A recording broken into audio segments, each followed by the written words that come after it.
ശബരിമലയിൽ മണ്ഡലപൂജയോട് അനുബന്ധിച്ച് കർപ്പൂരാഴിക്ക് തുടക്കമായി. ദേവസ്വം ജീവനക്കാരുടെ നേതൃത്വത്തിലായിരുന്നു കർപ്പൂരാഴിക്ക് തുടക്കമായത്. വിവിധ കലാരൂപങ്ങളുടെ അകമ്പടിയോടുകൂടിയായിരുന്നു സന്നിധാനത്തെ ഭക്തിസാന്ദ്രമാക്കിയ കർപ്പൂരാഴി.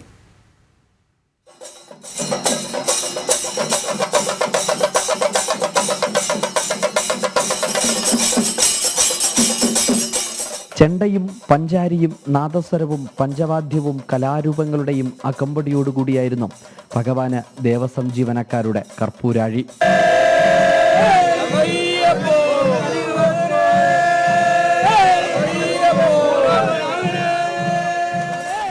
സന്ധ്യാദീപാരാധനയ്ക്ക് ശേഷം കൊടിമരച്ചുവട്ടിൽ ക്ഷേത്രതന്ത്രിയും ക്ഷേത്രമേൽശാന്തിയുടെയും നേതൃത്വത്തിൽ കർപ്പൂരാഴിക്ക് തിരിതെളിച്ചു. പിന്നെ ഭഗവാനെ വലം വെച്ച് മാളികപ്പുറവും ചുറ്റി വലിയ നടപ്പന്തൽ വഴി 18-ാം പടിക്കു താഴെ.